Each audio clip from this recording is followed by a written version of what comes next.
Their dream of unexplored lands with untold treasures urged them to cross the vast Atlantic.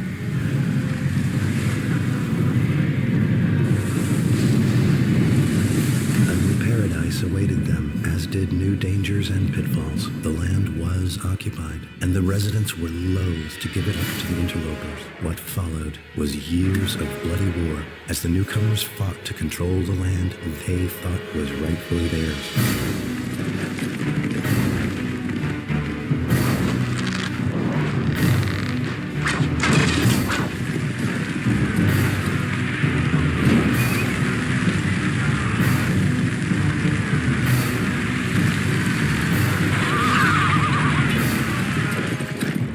This is the land's history. Will you change it?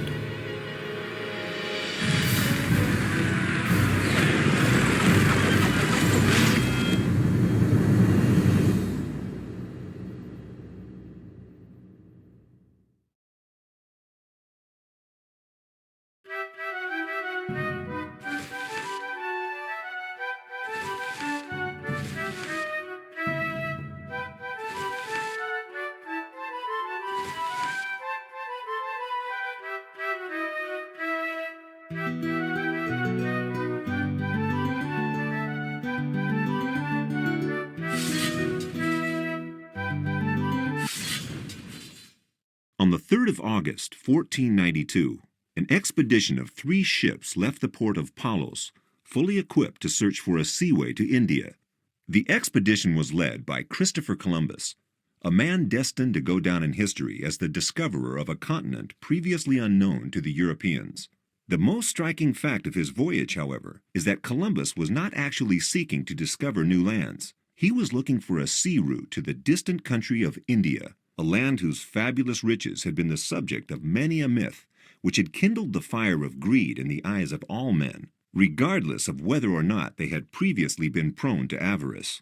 It was from India that Columbus was to bring his patrons much gold, silver, spice, and slaves, to repay them 100-fold for the expenses of the voyage.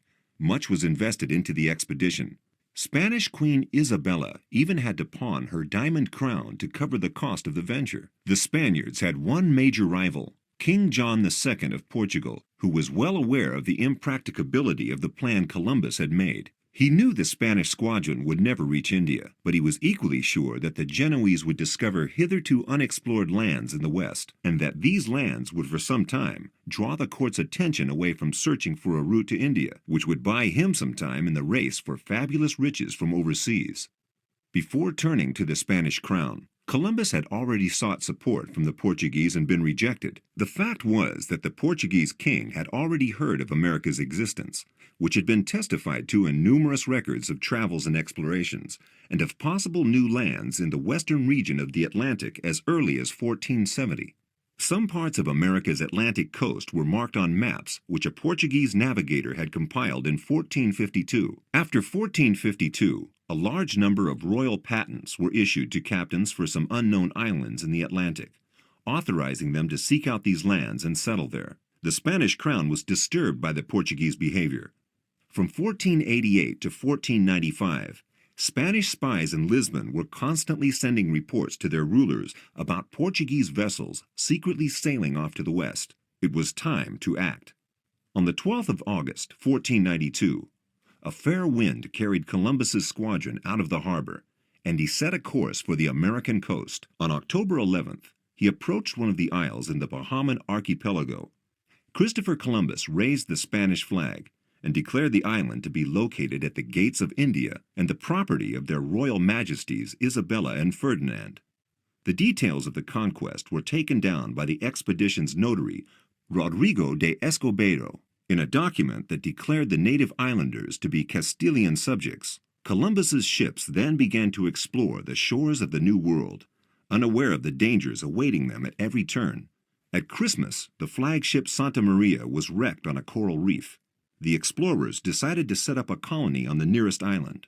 On January the 4th, Columbus left 38 people behind with a stock of weapons and food in the new colony they had named Navidad, Christmas, and set sail for Spain. On March the 4th, the explorers stood before King John II, who welcomed Columbus with open arms and affirmed his own rights to the New World. King John later offered to discuss the rights to the newly discovered lands, and a treaty was drawn up in 1494, whereby the demarcation line was to follow the meridian 370 leagues west of the Cape Verde Islands. According to the agreement, Brazil went to Portugal. Pope Alexander VI divided the whole New World and its countries, discovered or not, between two monarchs, two states actively patronized by the Roman Church, Spain and Portugal. Now it's high time other European states laid claim to the New World and stood up for their rights with the power of their guns. The division of the world continues.